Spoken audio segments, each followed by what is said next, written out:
Hello and welcome to Empire of Wargames. My name is Senpai and today we are going to talk about all the news and rumors collected in one single video. We are going to talk about all the stuff and discuss things in the comments afterwards. If you enjoyed the content, consider leaving a thumbs up and subscribing, as well as checking the links down in the description below if you want to follow me on Twitter for updates, or if you want to join our Discord server and chat with the rest of the community.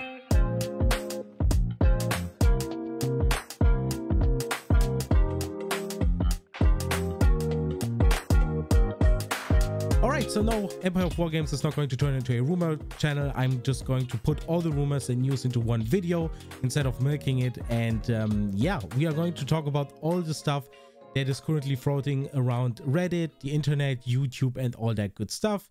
And why are we doing it? We're doing it to discuss the possibility because a lot of recent leaks have been true and a lot of recent leaks have been very, very accurate. So why don't we go over them one by one? Use the timestamps if you're interested in any specific kind of rumors or in any specific kind of news. Alright, why don't we start easy when it comes to the rumors and talk about the release date first. So it seems that the rumors, or the person who kind of put out the rumors, has been able to pinpoint the release date to the 24th of June 2023. And that falls exactly in line with Indomitus, Dominion, and the Horus Heresy box from last year. It is always around June, July, and that was what I was speculating basically a year ago. So that seems plausible. Is it going to be exactly the 24th of June? No one knows, but it seems plausible enough. Next up, we are going to talk about the big 10th edition set, which basically means it's not a starter set, because the starter sets are those that released after Indomitus, called Recruit, Elite, and Command Edition.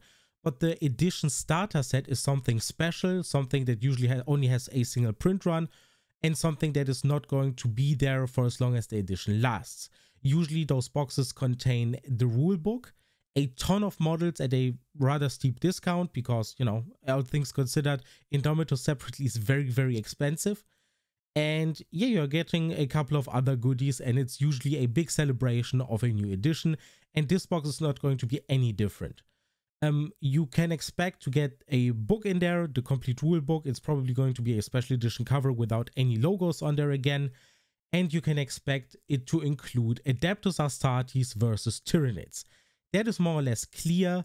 Obviously, all of the stuff I'm talking about are still rumors, but Adeptus Astartes and Tyranids have been thrown around for a year now, and it seems to be solidifying itself more and more the closer we edge towards 10th edition release. So yeah, I think it's realistic. Tyranids need an overhaul. Getting more Xenos overhauled is a good thing. And yeah, Tyranids definitely need some changes made. Other Xenos also have problems, let's face it, especially Dark Eldar have a ton of problems when it comes to all their resin kits needing to be replaced. Necrons still need a lot of resin to be replaced and so on. But I think Tyranids as the next step just makes a lot of sense. Adeptus Astartes are in there because that's nothing you need to speculate about. It's always going to be Space Marines, and this time it's not going to be any different. Now, the big contention point when it comes to the Space Marines, though, is what chapter is it going to be? A lot of people are talking about the promotional art because the models, as it seems, are not going to be chapter specific, as kind of a lot of people or rumors seem to suggest. Approximately 3 to 6 months ago, rumors came out saying that the box will be specifically Blood Angels versus Tyranids. A lot of people rightfully pointed out then that that wouldn't make any sense. Why would GW put out a box with chapter specific models when they could just farm all of the Adeptus Astartes players for money instead of just Blood Angels players and people who like to convert models and so on? So it makes sense that it's only going to be the promotional art we are talking about, and all of the models are going to be generic. It just makes way more sense for GW, it makes way more sense monetarily, and it makes way more sense for the entire community and all Space Marines players. So I am expecting either Blood Angels or Dark Angels to be on the promotional art and on the cover and so on.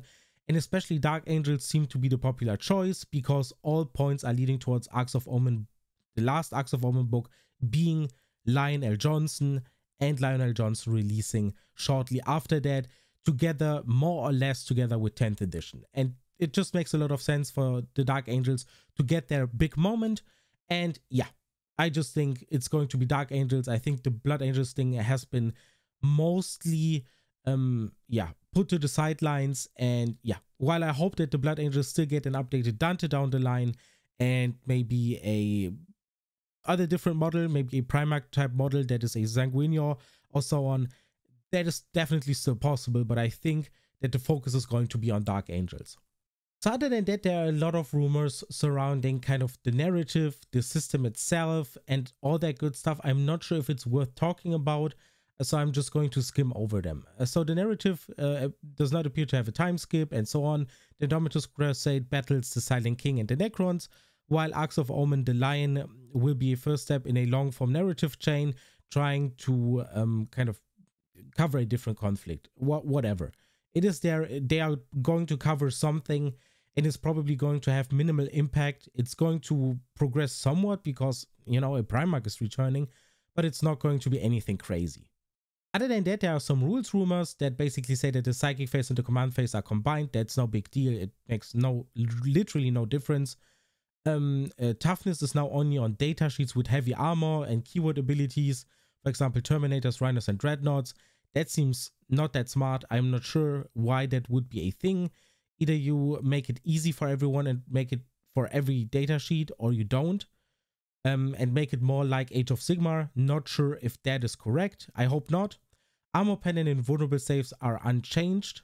Yeah, not much to change there. Crusade is being simplified and behaves closer to Age of Sigmar's Path to Glory. That's fine. I really like Crusade. I really like Path to Glory. They are both fine to me. If it's streamlined, that's okay. And then there are a ton of other rules things like detachments, battle forging, stratagems, and CP generation are all simplified or reworked. The game is intended to be faster with smaller units and much bigger emphasis on terrain. That is all fine. I hope it works out. I hope we are going to reduce the number of stratagems. I hope we are going to make them more impactful. I've tweeted a couple of tweets regarding stratagems and my advice on how I would design that system. So if you're interested to check that out, follow me over there. But yeah, other than that, rules are rules. Not sure if I'm interested in them right now. I'm going to cover them once we get there. Now, a couple of other interesting things are that the core rules will be free online with two variants, narrative and competitive. Now, core rules can mean a lot of things. We already have the core rules, quote unquote, for free. It's a kind of, I don't know what it is, a 30-page document right now. And it is there, but it's nothing special. You can play the game with it, but it's definitely not enough. You need the book and ideally a codex. So yeah, it is what it is. I hope the core rules means the entire rules section of the book. And if you get the book and if you get all the other stuff, you get lore bits and additional information and so on. Other than that, you surely heard the rumor that there's going to be a codex for Dark Adeptus Mechanicus and a new Xenos race. Now, when it comes to the Dark Adeptus Mechanicus, a lot of people are hoping for this one. I'm kind of lukewarm on it. I think the entire Traitor Legion or Traitor Guard thing and Dark Adeptus Mechanicus and basically everything the Imperium has but chaosified is a little bit boring to me compared to having another completely different faction that is all on its own, like for example the Leagues of Votann. But I can understand why a lot of people are excited, so I'm just going to leave it at that. Dark Mechanicus, is it going to appear? No idea. It is definitely possible because it's not that much of a stretch, and the Dark Adeptus Mechanicus definitely, or Dark Mechanicus definitely exists, but I'm just lukewarm on it personally. When it comes to a new Xenos race though, I'm very, very excited. Now, it is not going to be anything that has to do with Tau, because I've seen a lot of crude thrown around and it's definitely not the thing, because in that case, they are just going to move away from making the Tau a kind of big faction that has a lot of different alien races cooperating and just splitting off the one alien race that is kind of prominently featured within the Tau Empire. I personally think it wouldn't make too much of sense. Now, when it comes to other Xenos races, there are so many of them when it comes to the lore and so on that we can speculate a lot. I personally hope it's going to be something that is not in existence yet, something completely new. Maybe even from outside the Milky Way, who knows? And yeah, I just hope they are going to get creative with this one, and I hope they are going to kind of let loose and kind of get stuff going with super creative mechanics, super creative kind of looking faction, because while I really like the Leagues of Votann, their complete, like, entire design language, their rules and so on, in my opinion, very conservative when it comes to the design. So I hope they are going to use this opportunity to really do something crazy. Next up, we have that there is a second wave of Leagues of Votann coming together with an updated codex in September. It is whatever. Is it going to launch in September? Probably not. Timelines change all the time. But a second Leagues of Votann models is coming. Everyone knows that. You knew it. I knew it. We knew it basically with the first release of the Votann, and it's going to appear sometime soon. Space Marines will receive a new codex and rules for chapters, and it's changing completely and will be explained in a special White Dwarf releasing in May 2023. I hope it is going to change because a lot of chapters need help. The entire design of the Space Marine book is a very 8th edition, and 8th edition is quite old by now, and the entire design is a little bit dated, and GW usually doesn't bother kind of updating things too much. They really like to stick with the status quo and just make minimal changes. I hope this is a big change. I hope this makes Space Marines feel fresh again, and I hope all the chapters are going to have at least some viability to them, and not as we see right now with the Raven Guard and with the Imperial Fists, because they really suck right now. Now, the last bit we are going to talk about when it comes to the rumors is the 10th edition kind of celebration box, the box that kind of releases at the start of 10th edition, that is huge, that is going to be very expensive, and it is probably going to include the rules. Now, when we look at the Space Marines, there's a lot to digest here. First up, there's going to be, allegedly, it's still all rumors we are talking about here, just as a reminder, one Primaris Chapter Master. Think Gravis, but not hunched over, armed with a power sword and bolt pistol. I'll be completely honest, if it's just a Chapter Master in Gravis armor with a power sword and bolt pistol, that weapon choice is very odd and very boring. I would be hoping for something a little bit more interesting. Power swords are very iconic, but yeah, for a Chapter Master model, you usually expect something a little bit more special, a little bit more interesting, but it fits for Dark Angels, I guess. Next up is a Primaris Prosecutor, armed with a two-handed axe. That is probably going to be very similar to the Executioner for the Chaos Marines, and it is probably going to serve the exactly same purpose. It is going to be a relatively cheap HQ choice or character choice that is going to be insane when it comes to mortal wound output and not much else. That is my expectation here. Next up, there's a Primaris Novitiate Master. It is basically a Scout Master armed with a sniper rifle. Also a very conservative rumor. Definitely possible. Scouts have been very popular ever since kind of their inception, and a lot of people were asking when can I get or how can I get Primaris Scouts, and this seems to be the starting point. Sniper rifles are very popular depending on its kind of loadout and damage stats. It seems to be an interesting choice for an HQ choice. I hope it can forward deploy all that good stuff, but having a Scout kind of leader choice is really cool. Other than that, we get 10 Primaris Space Marine Intervectors. That's a name that definitely sounds GW to me, at least. And it is going to be Jump Pack Primaris, and they have Bolter Gauntlets. And that fits together with Space Marine 2 and the trailers we've seen. We've not seen specifically Bolter Gauntlets, but we've seen Jump Pack Intercessors or Jump Pack Primaris. So getting them here just makes a ton of sense. They have been shown in trailers, and there's no reason for GW not to release this one. It just doesn't make any sense. And a lot of chapters benefit specifically from them, like Blood Angels, like White Scars, and all those fast-moving chapters. And even chapters that are not particularly interested in jump kind of troops, it's still cool to have them. So I definitely see this one as possible. Next up are 5 Primaris Novitiates, new Primaris Scouts, armed with Hellblast shotguns. Again, 100% possible. Primaris Novitiates, not sure if I like the name. They could have just called them Primaris Scouts. I think that is easier to understand, easier to digest, especially if you heard it for the first time and you're rather new to this setting or hobby. Just hearing Primaris Scouts, you definitely know what to expect. Novitiates is a little bit on Novitiate. Yeah, it's Novitiates. But yeah, Hellblast shotguns, they're going to be short range, they are going to be cannon fodder, they're going to hopefully be the cheapest troops choice you can get with Primaris Marines. I hope we are talking about like 13 points per model. And yeah, I hope this one is going to be something to consider. Next up, we are going to cover the 3 Primaris audio enters that are going to be in there. Not sure what that means. Definitely, again, a GW name. And these are technically, quote unquote, the new Primaris Terminators. There are going to be 3 of them. They're equipped with graviton hammers and shields in a new type of Gravis armor that is more Terminator styled, to get those old fans back and to kind of appease the Firstborn fans. I'm not sure, but that is definitely possible. They are probably going to be similar to what the Annihilators were for the Age of Sigmar Dominion box. And yeah, it's definitely possible. Definitely nothing that screams super special to me or super ridiculous. Having kind of Terminator Gravis equipped with hammers and shields is just very typical and definitely something you can expect. And last but not least, there are going to be 3 Primaris Instigators. So these are basically Primaris with shoulder mounted grav cannons, and they are going to be there for your heavy support.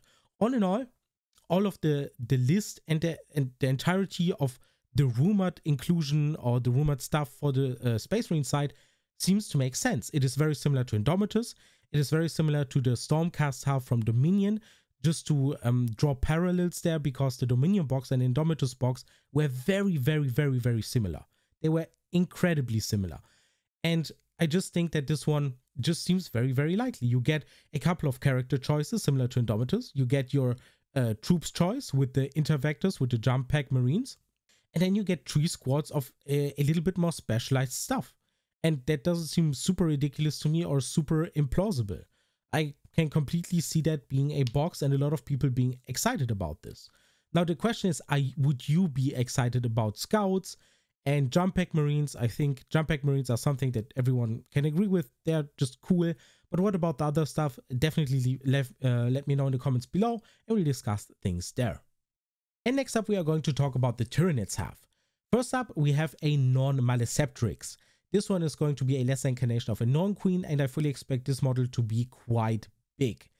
It says big brain bug, whatever that means, but it's able to evolve units, and it is probably a similar support type unit to something that you see with Illuminor Zeras for the Necrons.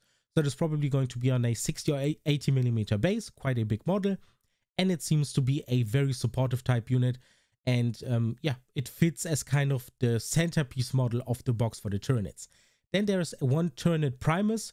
This one is just a bigger Tyranid warrior, just to have that one centered down. And I'm fully expecting the 10th edition Tyranids, or the 10th edition Codex for the Tyranids, to remove regular Tyranid Primes in favor of this one. There's just probably going to be that. It has 2 Devourers, a large sword, and a claw whip. Super okay. Definitely a rather standard loadout. Can you expect additional bits with these character models? And that applies to the Space Marines one as well. Probably not. All of the kind of leader choices or character choices from Indomitus, Dominion, and the Horus Heresy box did not have any additional options to them, except for maybe 1 or 2 super minor design things like the helmet. But when it comes to weapons, I don't expect there to be anything else. Moving on. Then we have a Lictor, a new evolved form of a Lictor, whatever that means. It is going to be a Lictor. The Lictor model is very, very old. I still have it in metal here, and it has not aged too well. So getting a new Lictor is definitely interesting, because it's one of the cooler, more recognizable models in the Tyranids lineup. And next up, we have 2 Megastrons, whatever that means. They are a strange mix of Venom tropes and a Pyrovore, so they are probably going to be kind of spraying out venomous gas like a flamer, and they are going to obscure vision. That would be a cool mix for a model. I'm not sure what to expect here. That is just a description that was handed to me by the Rumours. And yeah, I'm super excited to see how big they are, because there are just 2 models of them. I expect these to be maybe even on 50 millimeter bases, so a little bit chunkier, which would be cool. Other than that, we are getting 20 new Gene Stealers. It is a completely new kit, has an option for armored plate and acid claws, which is super cool and very much appreciated. And getting 20 of them is just an amazing start. And I hope that the separate kit that is going to release later on is going to have 20 of them in a single box, or at least 10. Because the current iteration has only 7 or 8 of them in a box, and that really sucks. But you can also expect the Gene Stealers to be in the starter boxes that are going to release later on. So they are going to be super cheap on eBay anyway. So it is what it is. Then we have 1 Cerebrofax. think of a blend between a Carnifex and a Zoanthrope, smaller Maleceptor. So it is going to be a Carnifex with a lot of brains on it, and it's going to be a psychic powerhouse that is on a bigger body. Definitely plausible, definitely something that the Tyranids have use for, I guess. So having a little bit of a tankier Psyker is definitely cool. And then we have 3 Gene Hunters, a new breed of warriors designed to be even better shock troopers, made with Space Marine gene seeds they literally eat. That is a little bit too specific for my liking. I hope they don't look anything like humanoids or Space Marines, or that they don't have any Space Marines armor on their kit at all, because that would really suck. I would hate that. But getting new, bigger, improved warriors is fine. What I'm a little bit confused by is that, you know, there are a lot of models missing here, but from additional rumors, we know that there are going to be new kits for Termagants and Hormagons. They are going to share a kit, so that is really cool. And Tyranids are going to get a lot more updated and new stuff later on. Actually, we have additional rumors. As I said, Termagants and Hormagants get a dual kit, which is cool. I really appreciate that. I hope it is going to be 20 of them in a box for a somewhat reasonable price, but where am I kidding? Then there are new models for Byrovores and Pyrovores. Both of them are very old. I still have them in metal as well. I think at least the Pyrovore I have 100% in metal. Not sure about the Byrovore. But having those new, definitely appreciated.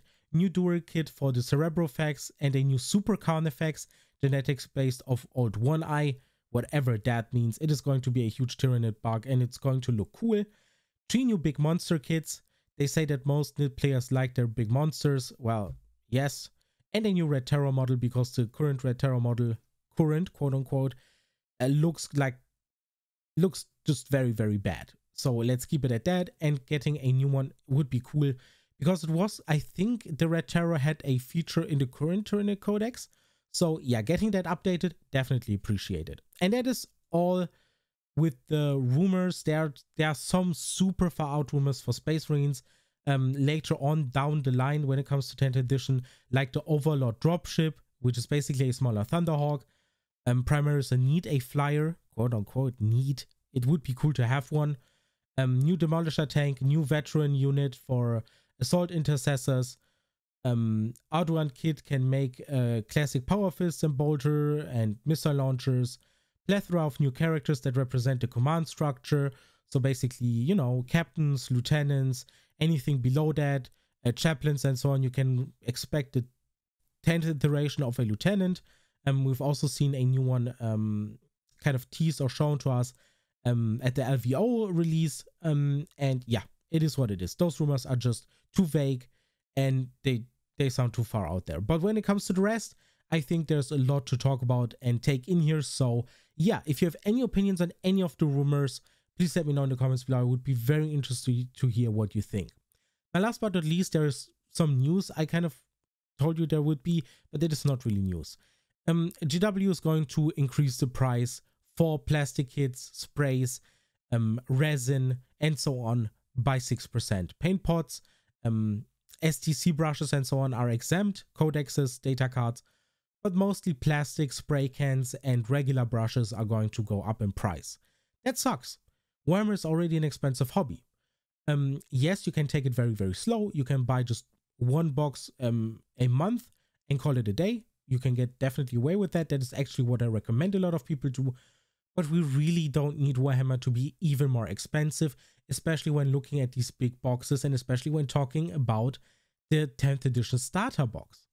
Because those are going to get more and more expensive, and we are moving closer and closer towards that £200 mark for a single box. And it is a massive investment when it's meant to be a celebration where GW wants everyone to participate.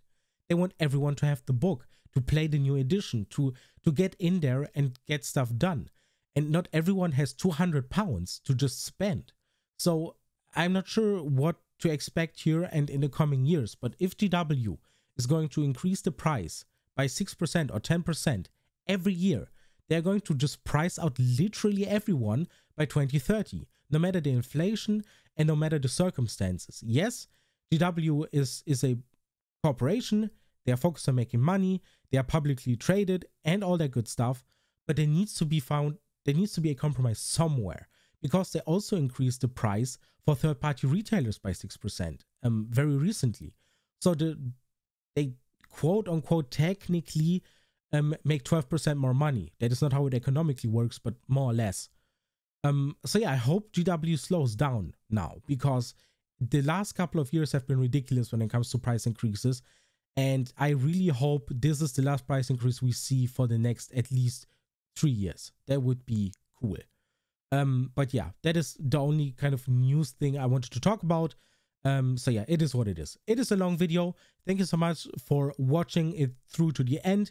If you have any opinions, any feedback, anything at all to say, please drop it in the comments below. If you enjoyed the video, if you want to join the conversation, join us over on Discord, follow me over on Twitter for, yeah, you can send me personal messages, any information on further leaks, rumors, stuff that interests you, all that good stuff. You can go to Discord, as I said, Twitter, all that good stuff. Other than that, subscribe, give a thumbs up, and yeah, I hope to see you in the next video. And yeah, I hope the 10th edition is going to work out somehow, because times are getting crazy and things are getting more expensive, and I just hope it is all going to be fun, and I hope that we are all going to be able to enjoy a new edition of Warhammer and a lot of new cool models. Thank you so much for watching, and take care.